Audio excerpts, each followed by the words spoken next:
Good morning and welcome to Coffee with the Sarlos. I'm Kelly. Good morning. I'm Karen. We're going to start off with show notes today as usual. We have our Evening with Medium events coming up on April 24th, as well as August 28th and December 4th.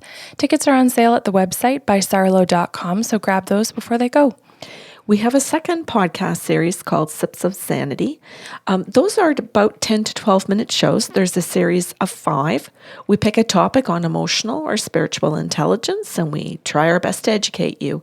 The very first show is always available at the website by sarlo.com, and it's free. The remaining 4 shows are available at patreon.com/by-sarlo, and we hope you enjoy those. We work bloody hard to put out some good shit for you. Yes, we do.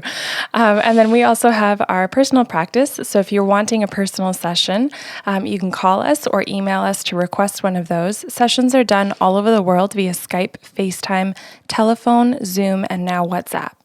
Mm-hmm. Yeah. Good? Yeah. Okay. You're starting off with thank yous today. I am. Okay. Yeah. So here's our first one. Thank you. I will also thank both of you for being the reason for me recognizing what I was, as well as being the vision of who I want to be. Very cool. Yeah. This is the same person at another time. Okay. Good morning, ladies. Since I just watched the first 4 episodes on Patreon, I can also say good to see you. Aw, that's really nice. I used to listen and imagine the conversation, but now I can see it.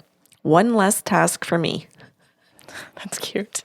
The set looks awesome, nice and bright. Cool. These are both from Jim. Aw, thank you, Jim. And I think people should know who Jim is. Probably, yeah. If they go into the history of the shows, they're going to see Jim has done his own podcast with us. Yes. Cool. Yeah, so thank you very much, Jim. Okay, I have a client story again for today. Okay. Yeah, okay. This one is, I'm going to say medium combined with soul contracts. Yeah, it's got patterns. It's got, I'd say, 3 components in it, but it doesn't start out that way. It just simply starts out with a young man named Odin. So I picked Odin out of my ass, I think. I have no idea. That's a big name to pick. Yeah? That's a god. Oh. They're the Morse god, right? Oh, I like that. I didn't know that. Someone will correct me if I got that wrong. Oh, well, please do. Let us know. Okay, so I'm going to say this is a youngish man. I would put him late 20s, early 30s. Oh, now I'm young-ish. Some days I'm young and the scale goes up to 40 and 50, and now I'm young-ish. Fuck. That's true. Okay, I'm youngish too. Anyway, let's just... Major sliding scale. Yes, no, I'm just poking fun at it. Okay, so Odin came in, he booked 1 hour, and he asked for medium, and he was direct. He said that he wanted his dad, and that I had the hour to talk to his dad, and that he just wanted to hear messages from him. And that made me like really happy. I have a whole hour to do that. So I paused. He really had the energy, like Odin has the energy of somebody who's patient, who just is going to sit back and take in what's coming. And he's voice recording his session. And this was in person. So I turned my attention to the backyard, and I'm going to say just to the spirit world, so that they could use anything in the room or in nature to present anything to us or to me. So maybe I should say us, to Odin as well. That's good. So his dad, first of all, fills me up with feelings. And I feel tons of love. I feel very calm, and I feel in control. So I'm trying to make sure that I use certain terms, and I use these to explain to Odin that his dad makes me feel like this. So I feel very safe. I feel like his dad's going to handle things, and I have confidence in that. And so I explained that. I go, well, first of all, I've got feelings. And he goes, feelings? Like feelings about my dad? And I'm like, yeah, I'm going to describe how he makes me feel and ask you if that's how he makes you feel. So I did. And he said, absolutely. And I said, okay. So I left that. And then I had inner knowings next. So I waited for them to all be downloaded. Just let them drip in. And then I said, well, Odin, I said, you feel safe, I said, because your dad fixes everything. I said, you feel safe because he has a high sense of urgency to respond quickly so that things don't get out of control, don't spin out. And he goes, yeah. So while it makes Odin feel very safe when his dad's around, when his dad is not around, he has anxiety.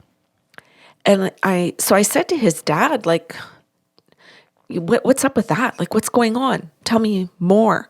And he starts to speak to me. So now I can hear him. And he says, well, my wife and his mother is an alcoholic. And I'm the fixer. He says, so when I'm not around, hell can break loose. Even if he's at school and he was in a classroom as a child, his mom could show up at the school. She could come in and give him shit and yell, walk right into the classroom and say, you forgot your lunch. You're a no good, right in front of all the kids. And it's a small community, so everybody knows everybody.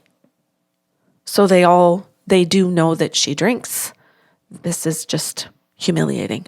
I want to say too, just to clarify so that people feel good and safe with the podcast, that even though you've clarified that he came in person, people come from so far away just to be in our home, to feel the energy here.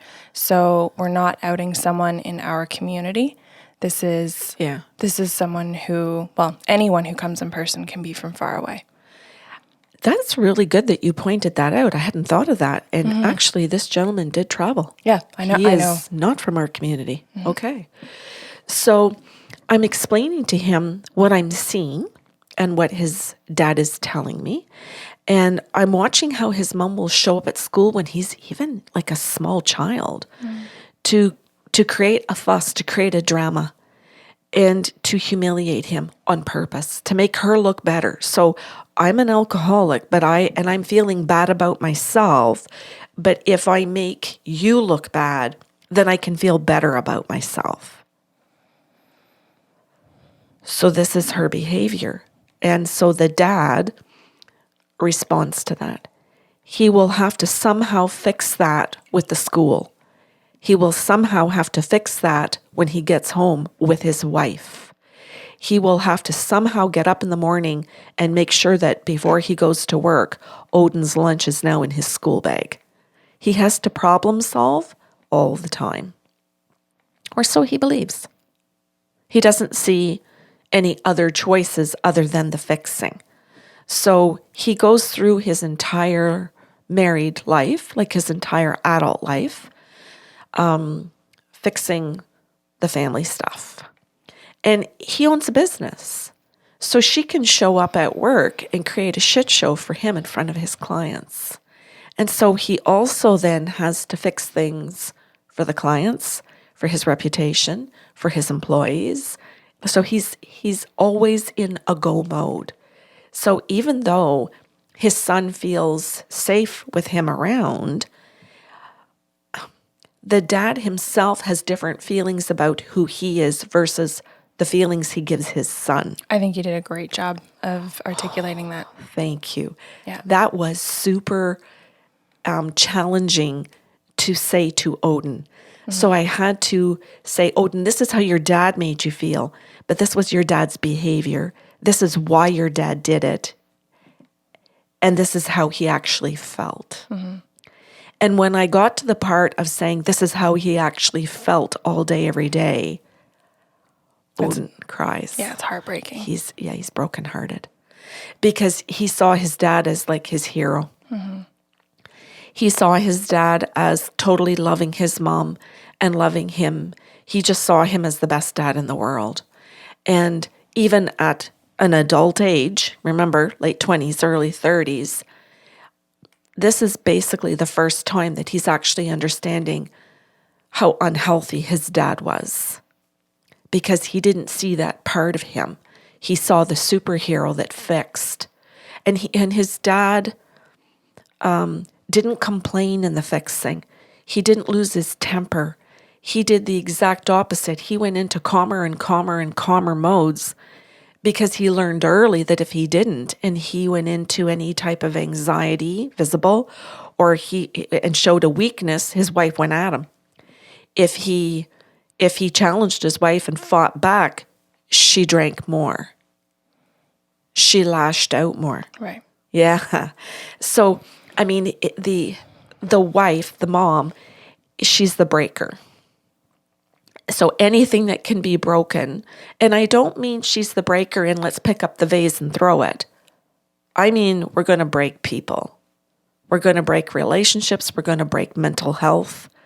We're going to break physical health. We're going to break friendships, careers. She's just going to break. And she has her own job. So she does the breaking stuff at work. And then she has coworkers and a boss who fix. So she really has a tremendous amount of codependence in her life, and nobody that holds her accountable. No one. So it's a constant drama, one after another. And so then his dad says to me, okay, so you've explained the hardest stuff. I'm now going to say some other things to you and show you things. And can you say these? And I'm like, yeah, sure. And I don't know why he's flipping, but he does that. And then he says, my son has his own children. And I said, oh, okay, you're a grandpa. And he goes, I am. And I was a grandpa before I passed. And I went, oh, you're giving affirmations. And he goes, well, I just did. He goes, I gave him the biggest affirmations of his life with explanations. And I said, okay. And he goes, but I also want you to say other things. So he says he does have siblings. And so I told him that, and Odin confirmed. He mentioned that Odin was good with his hands and that his own career was about being in the trades. And he said that was correct too. And he showed me that he liked to dance, and that I want to say that he didn't always dance with his wife, but that he would dance on his own in the house. He would dance in the kitchen. He'd put good music on. He'd be cooking and he'd have his apron on and he'd be dancing at the countertop. And in spite of all of the challenges and drama and the breakages in a day-to-day existence, his dad really tried to find his own personality. And I know some people are going to say, yeah, I don't think so when you're constantly fixing other people. But I'll say he makes Herculean efforts to find his little spaces where I like dancing. I like this kind of music. I'm going to dance with my kids in the kitchen. If my wife wants to come in and create a problem around it, I'll deal with it when it happens, but I'm still going to do my best to have my moments with my kids. So he also did things with his children where he would take them out one at a time and do what they liked with them. And I said, so your dad just liked hanging out with you. You weren't into sports. You weren't into all kinds of things, like you worked hard at school and you had a friend group and you guys hung out and did your own thing, and you played music, but your dad didn't play music, so he couldn't sit down and play music with you. He would just ask you about your life. He would ask you what you were going through. And he said, yeah. He said, my dad and I were just best friends. It was just hanging out and talking. It was just like, going to Tim Hortons or going for pizza. It was like a lot around just nothing. And I'm like, well, it wasn't nothing. You found your way. Like you could say you guys liked your drives in the country. It's connection. Yeah. But he didn't really see it that way. At least I don't think he really understood that way till his dad said, no, I did that on purpose. And Odin's like, what do you mean he did that on purpose?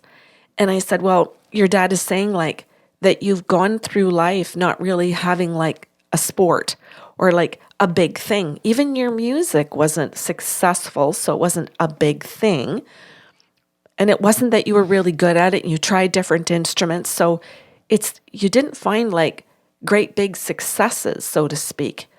But the biggest success was that you connected to each other and you loved each other and that he really listened to you and that you listened back. So you guys actually learned communication skills.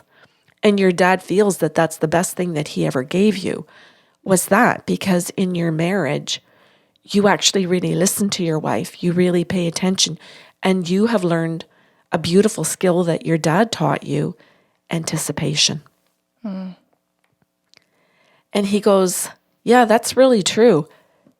Wait, can you explain anticipation? And he goes, I think I get it. And I said, well, you can anticipate what people need.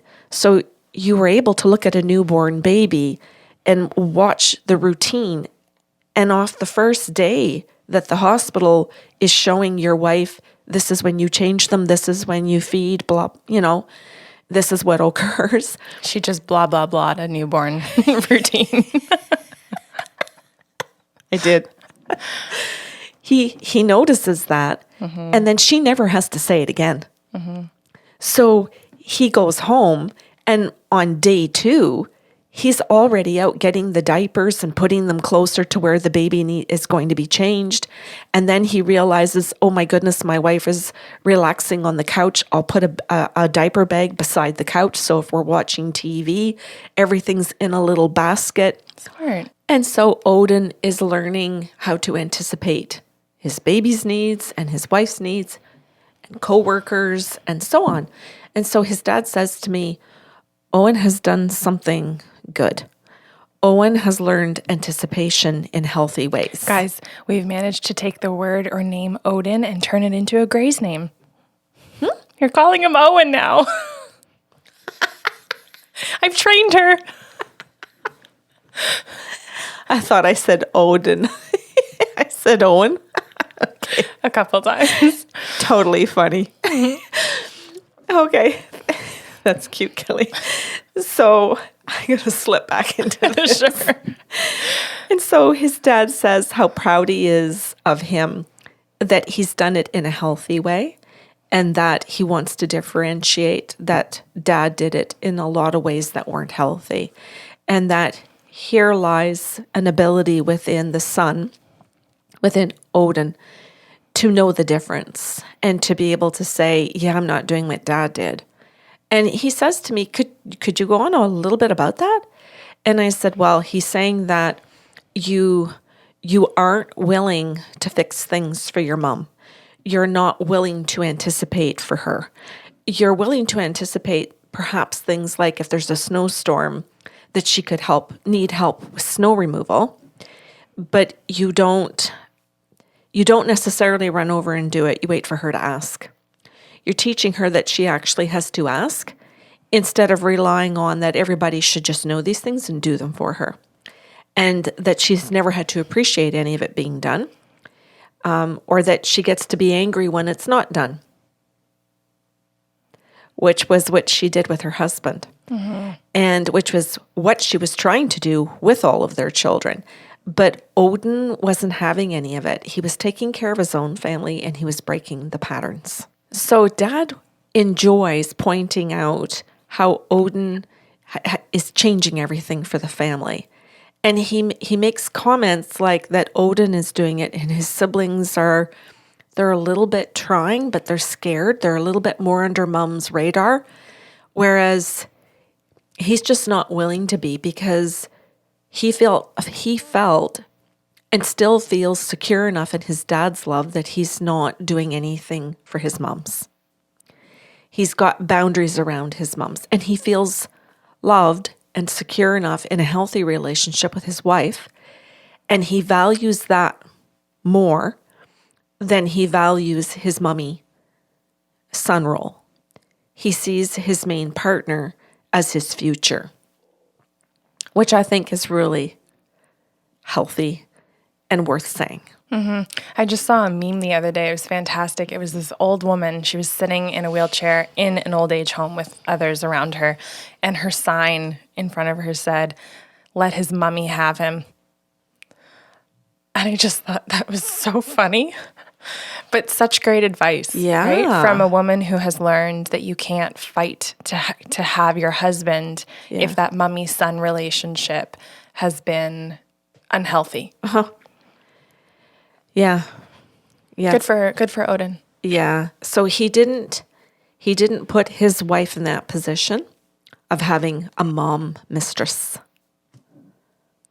That was well worded. Yeah. And I mean, well, I'm going to leave it at that because I'm not saying that there's a sexual component to it. No, you left it punchy. That's okay. Yeah. Yeah. So there is no other woman in the relationship for Odin. And so his dad tells him how proud he is of him in that regard. And he goes, "Do you have anything else to say? Or does my dad have anything else to say to me?"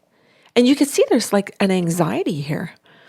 So I said to his dad, "Ooh, everything just shifted. Like what's coming?" It's almost like as soon as he is given a piece of relief, it's like the very next piece of anxiety just smacks him up the side of the head super fast. Makes sense. Yeah. Mom's conditioned that. Yeah. Oh, okay. So I said to Dad, "What's up with this?" And he goes, "Oh, he's talking about when I died." And I said, "Okay, well, what's going on?" He goes, "Well, based on everything that I'm telling you," he says, "I want you to say to my son that that I know that he has my shirts." And I said, "Okay." And he goes, "But they're not my shirts." And I'm like, oh, now I'm confused. He goes, "Well, they were his shirts. He washed them and wore them so that they were all stinky and sweaty and smelled like Odin. And then he would drop them off at his dad's and say, 'Here you go, love ya.' And he'd throw one of his shirts at his father. And his father would wear his shirt because his dad was dying. He was bedridden and Odin couldn't be there all the time because he was working, he was married, he was raising a baby and his other kids. And so he couldn't be with his dad as often as he wanted to. And that was really bothering him. He wanted to be there for his dad and he couldn't. So he was trying to figure out ways to do it. So he would do things on social media and he would, Marco Polo, he would send him little, "Hey Dad, I'm changing a diaper." And he'd chit chat with his dad as he was changing the diaper. And, if his own son, peed all over him or something, or had an accident, or was a smelly, shitty diaper, he'd say something to his dad like, "Oh my God, this smells so bad." And he'd be like, I'm gonna barf, kind of a thing, so that his dad could have fun. His dad could laugh at and still be part of it. But one of the other things they did was the idea of changing shirts. So I said to his dad, "Well, then did you wear a shirt and you gave yours to Odin?" And he goes, "Yeah." He would wrap the baby in it sometimes and say, "Now you stink like Grandpa." And I think that's so adorable. So I won't say they were all wearing each other's clothes because the grandpa couldn't wear the baby's clothes, but he would take the baby's blanket and bring it to his dad and throw it at him and go, "There you go." And it was done in a fun way. It wasn't, "Here, Dad, I know you're dying. Here's the baby's blanket. This should make you happy. We'll keep this when you're dead. It will be a story to tell." There was none of that moroseness to it. If that's being morose. There was nothing like that. This was really simply genuine. It was just, "Hey, the baby can't be here as much as you want him to be here. So here, this is how he smells." And Dad would be in his bed or on his reclining chair with the baby blanket.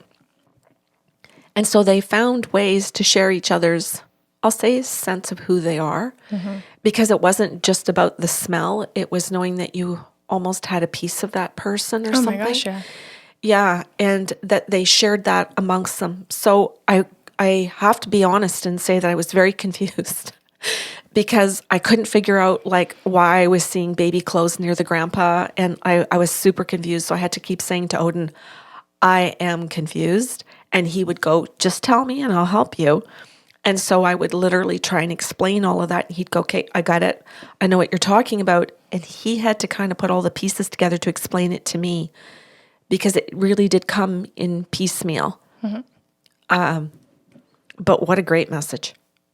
And what a great validation when he actually explained it to me and we just sort of sat there and went, wow.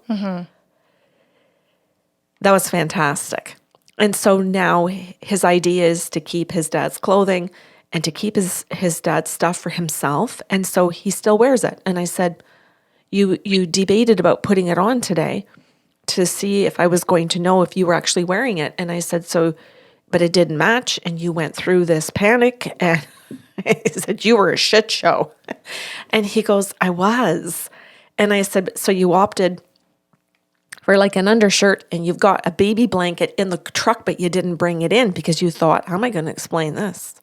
So you brought it here, but you left some of it in the vehicle. And he goes, yes, I did.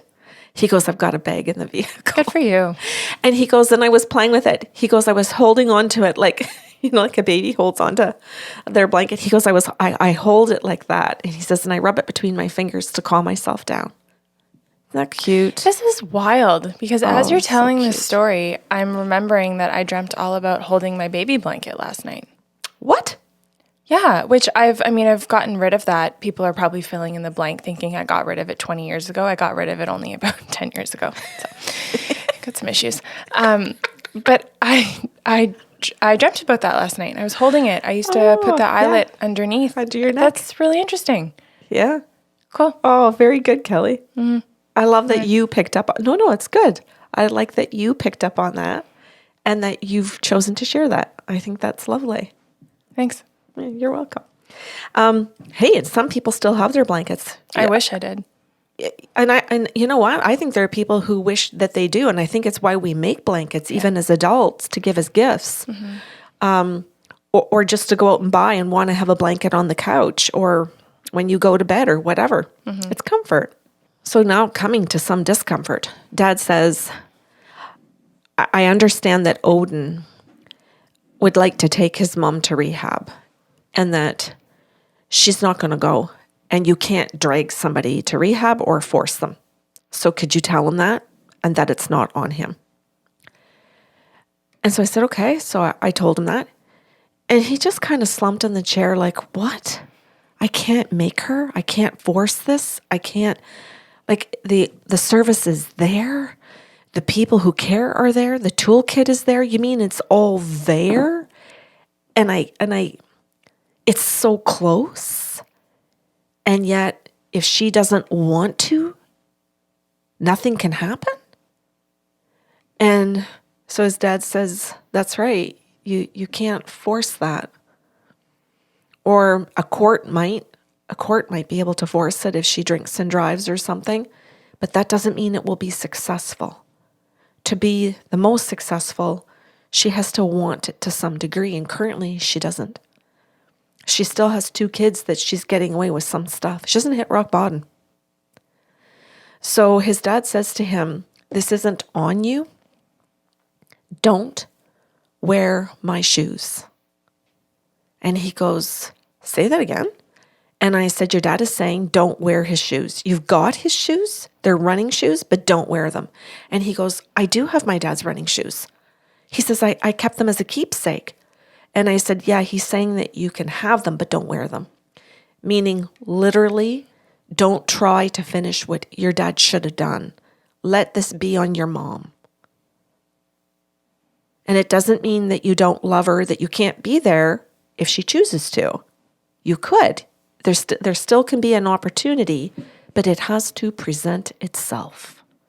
This is not something you can force as an opportunity.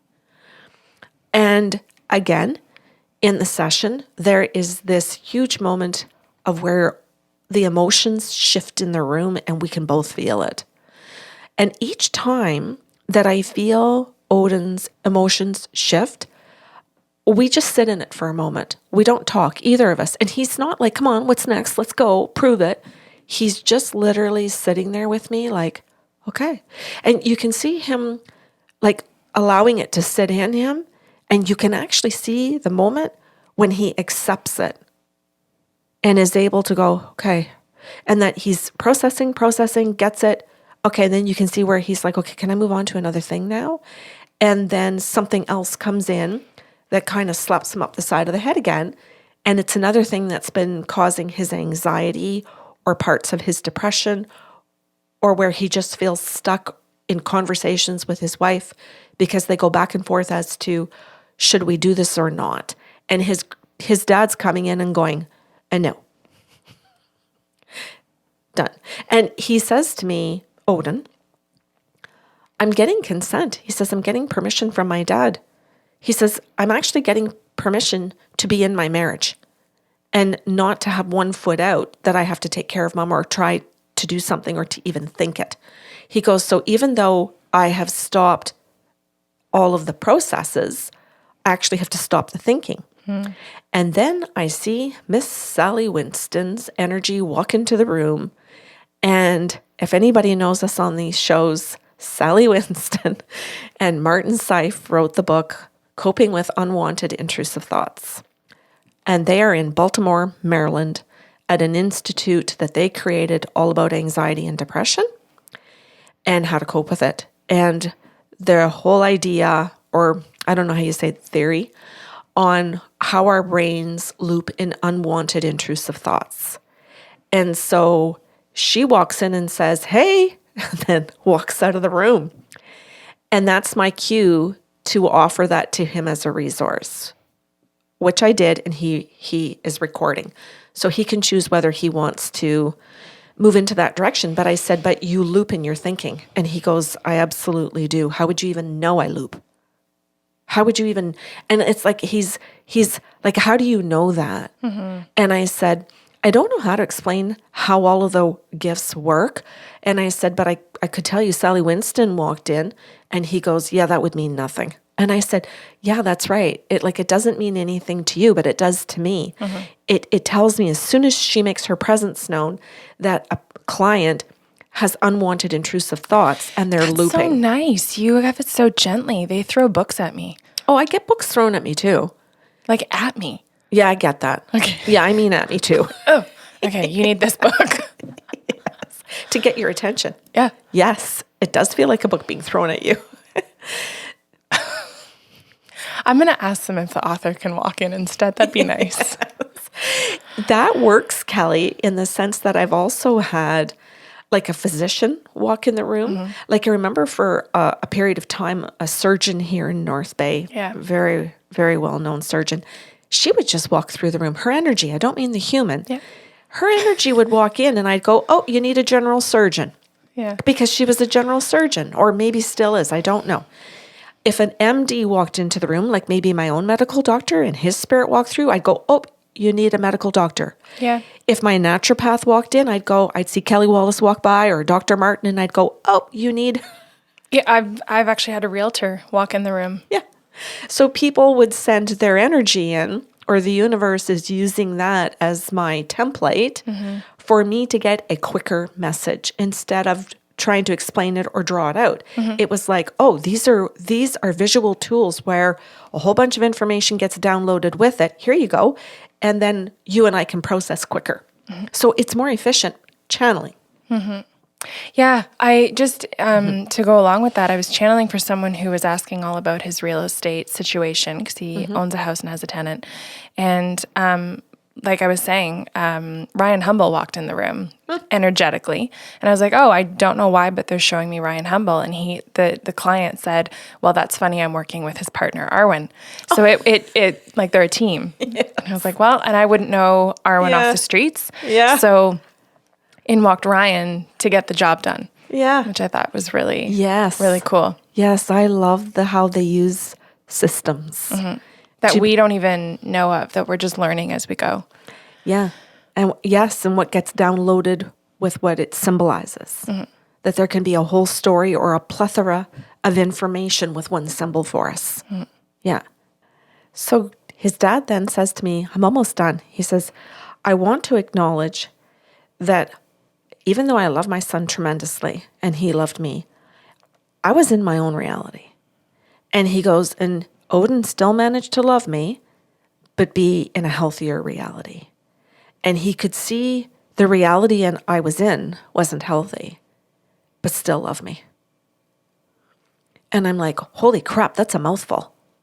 So I said, let me get that out word for word. I did. And Odin... But I'm not going to do it again on this podcast. No, but because I got it right the first time, I'm going to go with that. And you can see Odin's eyes just like, because it's all making sense. Mm-hmm. And I said, so he's trying to say that while he was on Earth, you could have a conversation about his wife, your mother, and you could see things so clearly and separately because you were healthy. And he was still in a different reality. And he thought that his reality was the healthiest one because he was fixing, because he thought this is love. And then he started watching how you and your wife and your child were so very different. And it started to point out to him, geez, maybe this isn't that healthy. Geez, maybe this hasn't been very good what I've been doing. And so near the very end of his life, when you weren't around as much, it was okay and it was good. It served a good purpose because he was able to be more reflective. He was able to think about you because he missed you because you weren't there, and think about who you are. And because of that, he got to a place just before he died where he started to understand the mistakes he'd made. And the damage he'd even done to his own wife. And that he had participated in enabling her to stay in her alcoholism instead of letting her world crash so that she would actually have to do something for herself and want it. So I said, your dad wants to come through and say to you, thank you for staying in the healthy reality, even though I chose not to. And how important it is, since he's passed, to acknowledge to his son that his choice to do that was correct. Oh, and how hard he had to work to do that and be safe in it. Yeah. Because you do risk losing the person that you love most, which is his dad. Yeah. Yeah, that's really significant because a lot of people do lose that key person in the process. And for these two, they managed to hold on to each other. Mm-hmm. Partly because of his dad's deepest desire to hold that family together.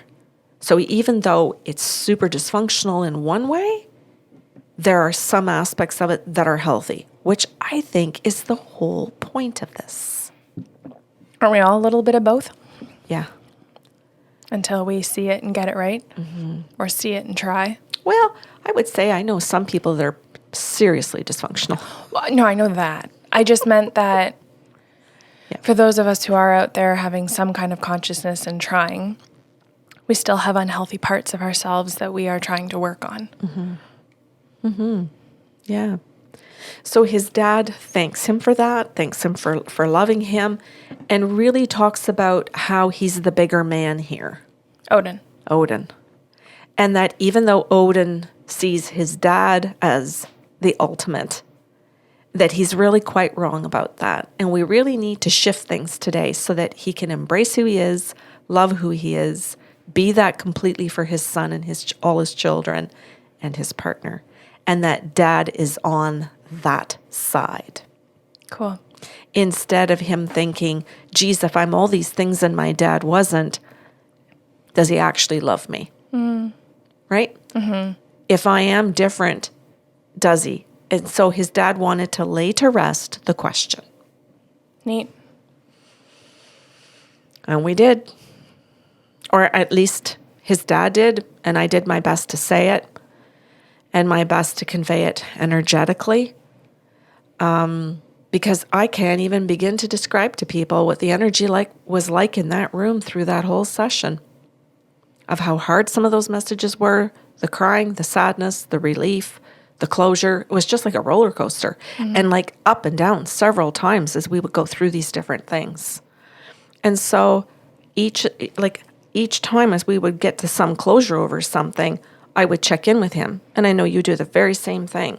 Is this meeting your needs? Am I crossing your boundaries? Am I answering your question? Like all of those questions you and I ask each client in every session was done many times. And that's why we do the checking in many times. Mm-hmm. Whether people, and Kelly, I've noticed, like this is just off on a side tangent now, but typically the people who are the complainers about, oh, I didn't like my session, I'm going to go on Facebook and ruin your reputation, or just the mean people that gossip are typically the people that forget we did the check-ins, that say we never did them, that don't go back and listen to their voice recording to see that we actually did many times. Yeah. And also don't evaluate whether or not they were being truthful. Mm-hmm. Mm-hmm. Mm-hmm. Yeah. I was just a segue, but it made me think about how consistent we are. Mm-hmm. And why? Yeah. Because it's part of a healing process in itself. Oh, yeah. And that is the very first thing we ask for permission for in every single session. Mm-hmm. Energy healing. It's the first thing I list. I think the whole process of consent in and of itself is healing. Mm-hmm. You're talking about each of the individual modalities offering healing, mm-hmm. but being offered consent is also healing. Yeah. And if people are listening to this and go, well, I've never had a session, I've never had a treatment, I just listen to the shows. Awesome.